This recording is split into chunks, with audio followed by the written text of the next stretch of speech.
So this is going to be a bit of a response video as well as my thoughts on a subject that I've been thinking about for a very long time. And honestly, I'm pretty aggravated. I don't know if I'm more aggravated or more annoyed. And to be honest, it's a very, I don't know, could be a long subject, could be it's going to be a long one for some people, just as it was for me. The topic is going to be about nice guys. And there's been some issues that I don't know if they're in other people's lives as they were as big let me say that again. I do not know if some of these issues that were big in my life are going to be as big in others' lives. And around the 14-minute and 50-second mark in this one video, which I will link down below, the guy's talking about RCP is talking about inflexibility, and then it just hit me like that. Nice guys have not learned and do not have the skills in order to be inflexible, and that is what separates them from assholes, people who are inconsiderate, rude, but those who put themselves first. That just hit me like a ton of bricks. So what bothers me is the fact that some of these skills and traits that others have learned, while men, as myself, it took years longer to learn some of these skills because no one ever showed us, no one ever taught us, no one ever explained to us why this is important and how this skill or these skills will carry you later down the road. Like, these are tools that you can take with you for the rest of your life. These aren't just simply, they're going to, if you don't use these, they're just going to rust and you're going to have to relearn it. Most life skills are not like that. But what angers me is the fact that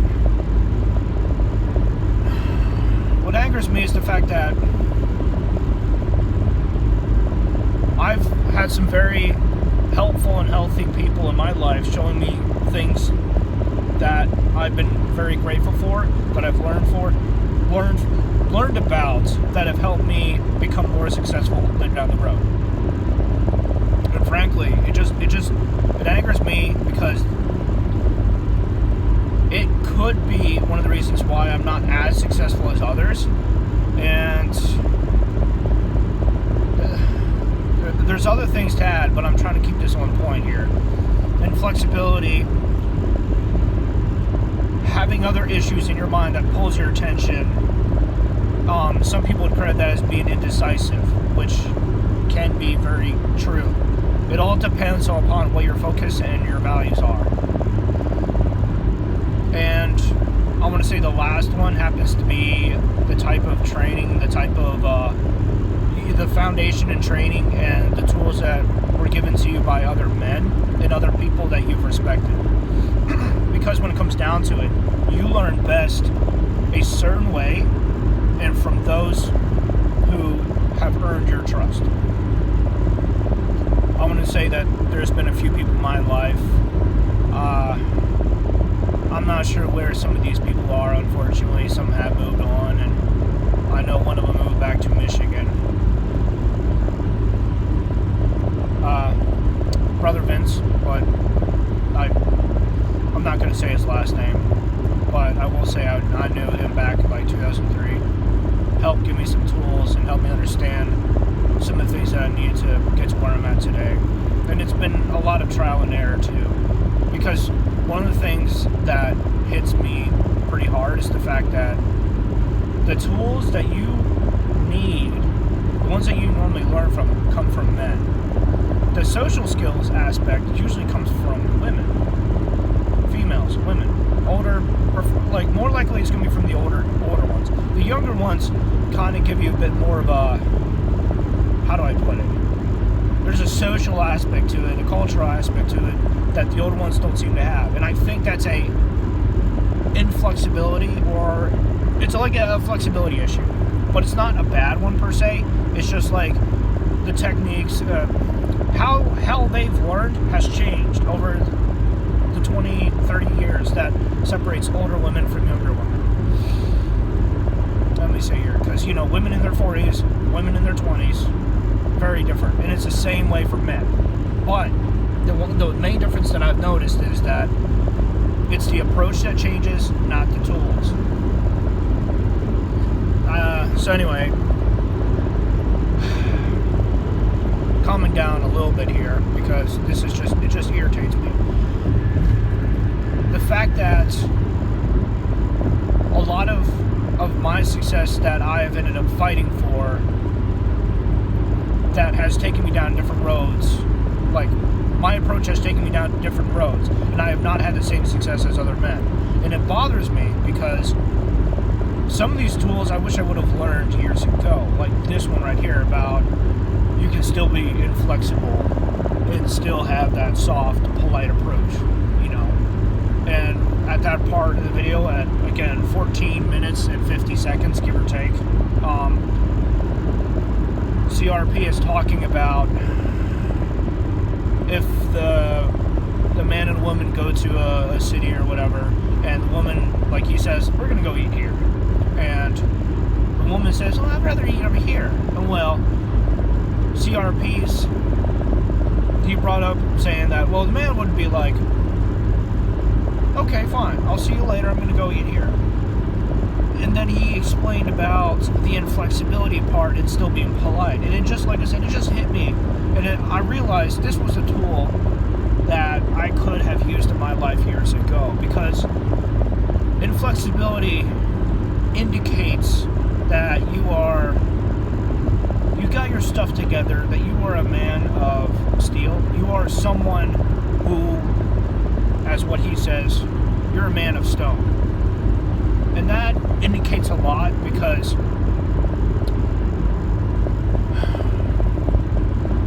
how do I put it? Your presence, the way you look, who you are, all of that. First, like your impression, the first time impression matters the most, but how you hit other people, the more they get to know you, the more they get to see you, the more they can understand how you are and how you operate. And I'm trying to gather my thoughts here, and I apologize.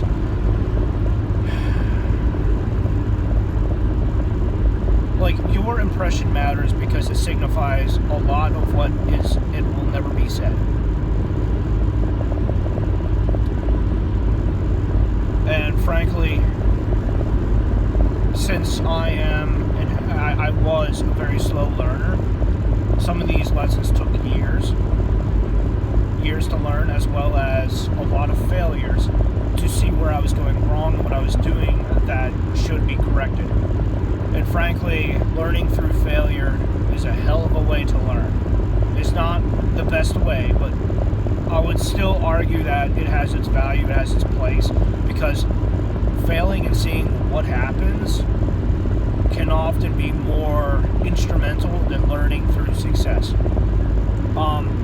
Things change, things get outdated, things become culturally inappropriate, and frankly, I'm going to point to an old show, Married with Children, about Al Bundy there, and about the way he deals with some of the issues. Not healthy, and frankly, it's meant to be a comedy, but it's a good way to point out how men were, in a sense, and some of the points that are culturally insensitive. It matters. I don't know how much of it is relevant today, but yeah, whatever. Anyway, moving on. Nice guys. The topic, as far as that goes, combining this with Christian values, because growing up in a Christian environment is not a bad thing per se, but I would have to say some people learn incorrectly, some people take advantage of, and other people, things change over time or with the wrong people in your life, and so things become a little bit out of line and their values start changing as a result. Like the three areas that I have noticed that I would like to point out there. But Christians putting other people first and being polite and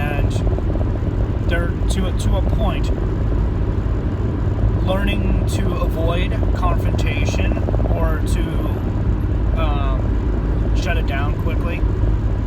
These are marks that go against inflexibility and how you can what's the word I'm looking for here? I was going to say strengthen yourself, but that's a little off. Also, there seems to be some road issues ahead here. Doesn't help when certain cars want to go speed around you and then slow down right in front of you. Anyway,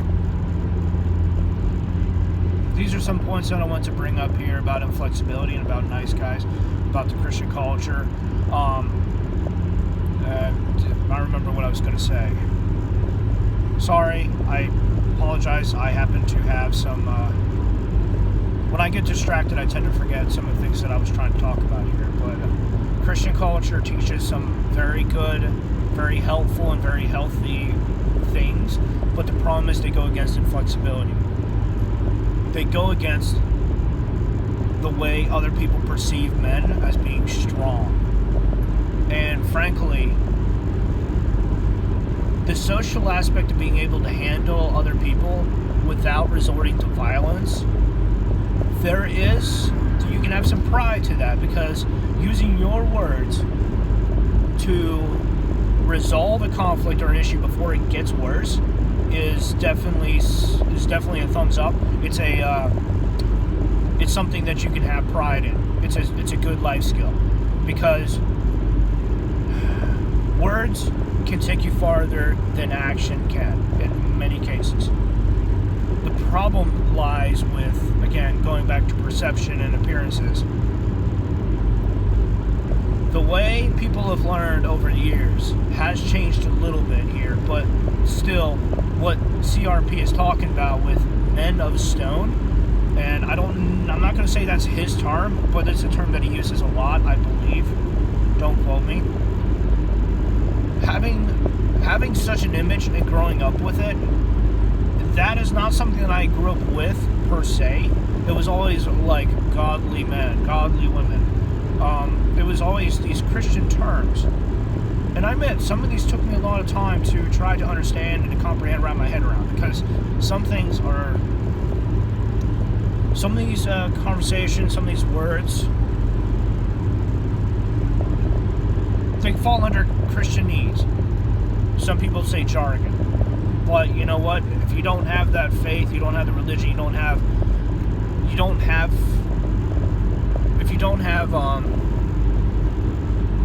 if it's not something that you follow, that you have in your life, that you care about, you're going to find other ways to talk about it. And let me use this as a good example here, because I talked about this literally yesterday. There are some men's groups out there, and I'm not going to say which, they talk about being the best version of yourself. That is the same thing when you want to... That is like taking a biblical principle and... what is the word? Sanctification. It's like sanctification for what Christians talk about. Becoming more holy. And it matters because you're taking the same approach and putting different words on it, but the point is rather on one side, in the men's group sides, it's about bettering yourself, making yourself healthier, more appealing, more successful financially as well as in looks, and there's probably a few other areas. But on the other side, when it comes down to faith, religion, Christian environment, sanctification is more like according to God's rules, like your interpretation of God's rules. If you do this, you'll be healthier. You will be in better standing with God. This matters, but the same term goes by the same thing. Essentially, it's the same thing. It's just it goes by two different labels in two different groups. That is just an example, though. But as we all know, appearances can be deceiving, and unfortunately, if things are the way they are long enough, you're going to learn incorrectly. You're going to not learn the way things should be, and you're definitely not going to learn how to not going to learn the tools, you're not going to learn the skills needed in order to be more successful later down the road. And for men, learning to be inflexible is something that it clicked with me, which is why I'm doing this video. It's a rather big tool that just fell into place all of a sudden after all these years. You know, why has my struggle been so hard? It could be very well because of this one key that I was not ever told about, ever. This was the first time that I'm hearing about something that is incredibly important. And frankly, it just blew my mind. It made me so angry. The difference being is I'm under control. I'm not letting my feelings just run rampant all over. But the fact is, I wanted to do this face reveal video rather than just simply face forward like I've done before, because to an extent, being able to see someone else's face when they talk, during these moments, these truths, where you can actually see how someone really is, it lasts longer, it sticks with you more, and in a sense, it develops a bit of a trust there. I do not really have boundaries per se. I happen to have learned through a lot of failure. So like, when I go down something, and by the way, I'll add that there's some people who say that I've been rather blunt, or that I'm too hard on myself. Both are probably true, but the difference is, like, I constantly check myself every so often. I see how I am, and if something's off, I try to fix it. So doing this face reveal for this one video, just to help out in that particular area, so people can try to trust me. Generally speaking, though, I don't like showing my face, and it does bother me. I do not like hearing my voice. I do not like seeing my face. And these are other issues that I'm working on that I'm not going to go into for this video. I just want to point out why I'm doing a face reveal for this one video.